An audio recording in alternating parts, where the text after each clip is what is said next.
Bitcoin has risen more than 100% in the last 2 months, but critics say the digital currency is showing signs of a bubble. In the last week, Bitcoin hit an all-time high, only to slump back down.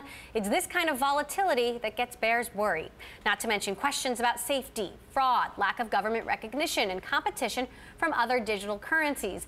Joining us now to break it all down is Polychain Capital founder and CEO Olaf Carlson-Wee. Polychain is a hedge fund backed by Andreessen Horowitz and Union Square Ventures. Also joining us, our Bloomberg editor-at-large, Cory Johnson. Olaf, I want to start with you. Is there a Bitcoin bubble? What do you think? Well, we've seen really fast growth in Bitcoin recently. I think this is an uptick coming from an industry that hasn't been moving as aggressively in the public radar. But now that a lot of the growth in the price is more closely tracking the fundamentals, I think we're seeing a big uptick for that reason. Cory, some investors have told me that Bitcoin is like gold. It is a finite resource and therefore just not as interesting. What's your take? Well, I think gold's fascinating personally, but it is true that the way Bitcoin is constructed, it's meant to be finite. It's meant to be harder and harder to mint coins as there are more and more out there. And so the scarcity value is an important part of the Bitcoin plan and has been from the very beginning.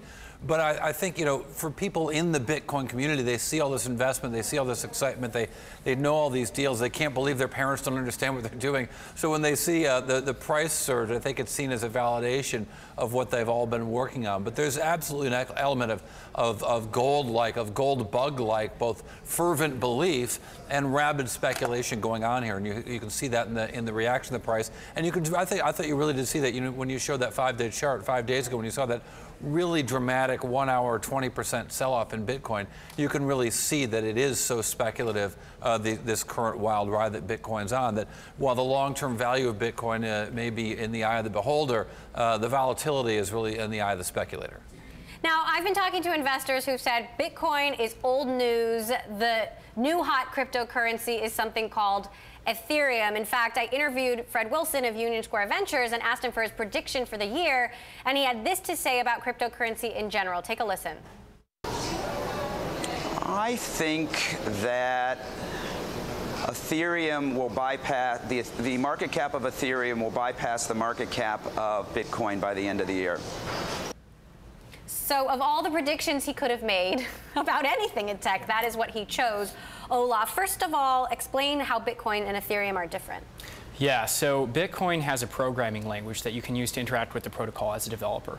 It's a very limited programming language. In Ethereum, this programming language is much more expressive.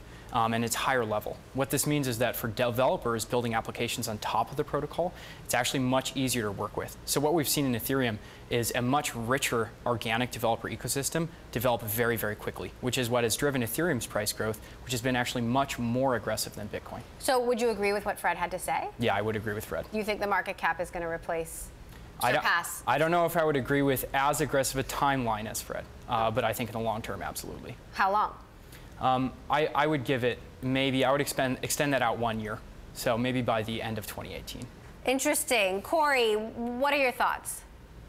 Well, I think Ethereum is really interesting, too, in the way that it sort of uses a distributed network to embed both sort of security and ownership of Ethereum, that it's a much more like TCP/IP than it is sort of the client-server method or model. But I think so it's fascinating from that regard, and therefore could have some really interesting different use cases, still using the general concept of blockchain.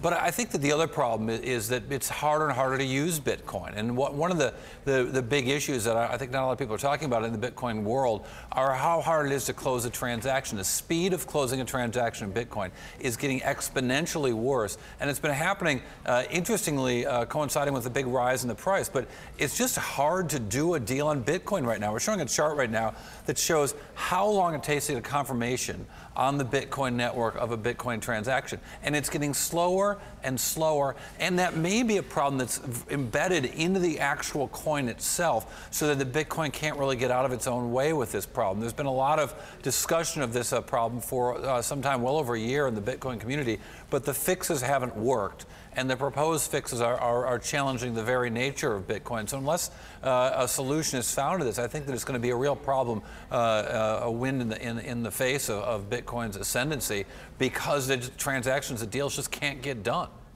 What about the safety issues here, Olaf? I mean, we just covered this big ransomware WannaCry hack attack, and the hackers were asking for ransom paid in Bitcoin because of the anonymity.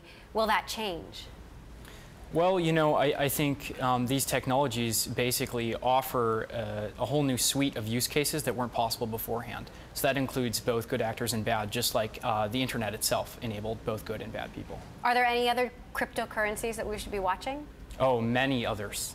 Would you like to know what they are? Yes, I would. So I very much like Ethereum tokens, which are built on top. These are things like Maker, Augur, Golem. I also am a pretty big fan of some of these more novel types of signatures. So this is in things like Zcash or Monero. When do you think these are going to go mainstream? I mean, when will the average novice consumer be paying for things in Bitcoin or Ethereum tokens, whatever it is? So I think we're absolutely still in the kind of infrastructure building phase before we're ready for user-facing applications. But I do think within 1 to 2 years, we'll start to see the first viral applications that are user-facing.